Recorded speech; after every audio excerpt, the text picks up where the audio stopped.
Vadodara today ન્યૂઝમાં આપનું સ્વાગત છે। વડોદરા રેલવે ગોદીમાં શેડના અભાવે સિમેન્ટનું નુકસાન, સામાજિક કાર્યકર દ્વારા રેલવે તંત્ર સામે રોષ વ્યક્ત કરાયો।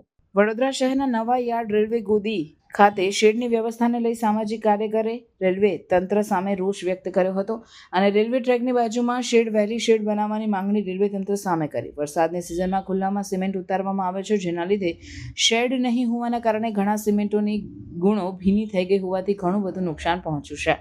સિમેન્ટના જથ્થામાંથી કેટલાક સિમેન્ટના જથ્થા વરસાદના કારણે ભીનો થયો હતો, જેને લઈને સામાજિક કાર્યકર અતુલ ગામેચી રેલવે તંત્ર સામે રોષ વ્યક્ત કર્યો હતો। વહેલી તકે રેલવે ગોદી રેલવે ટ્રેકની બાજુમાં શેડની વ્યવસ્થા કરવામાં આવે એવી રેલવે તંત્ર સામે માંગ કરી હતી। વડોદરા શહેરના આપણે નવાયાર્ડ રેલવે ગોદીની જે જગ્યા છે ત્યાં ઊભા છે અને જે તે રેલવેમાં તમામ પ્રકારનો માલ આવતો છે।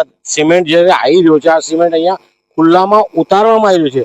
જો હમણાં કંઈક વરસાદ પડે તો આ સિમેન્ટ આખો બગડી જઈ શકે છે, એટલે એક બાજુ કોન્ટ્રાક્ટરને પણ માર પડે છે। આપણે આગળ પણ જોયું કે સિમેન્ટ ઘણો પલળી પણ ગયો છે, તો રેલવે વિભાગ દ્વારા અહીંયા શેડ બનાવવો જોઈએ। જો અહીંયા શેડ બનાવે તો લોકોનો સિમેન્ટ, અનાજ કે અન્ય જે પણ વસ્તુઓ આવે છે એ બગડે ના, પરંતુ કેટલાય વર્ષોથી અહીંયા શેડ નથી બનાવતો, જેના કારણે કોન્ટ્રાક્ટરને ભોગ બનવું પડે છે। કોન્ટ્રાક્ટરને માલ બી બગડી જાય છે, સાથે ભાડું પણ એનું ચૂકવવું પડે છે। એટલે ક્યાંક ને ક્યાંક રેલવે વિભાગે આટલી મોટી ગોદી છે, નવાયાર્ડનું મોટું સ્ટેન્ડ છે, અહીંયા આટલો બધો માલ ઉતર્યો, જાત જાતનો માલ, સિમેન્ટ ઉતરી રહ્યો છે, તો આવી જગ્યાએ તાત્કાલિક ધોરણે શેડ બનાવવો જોઈએ।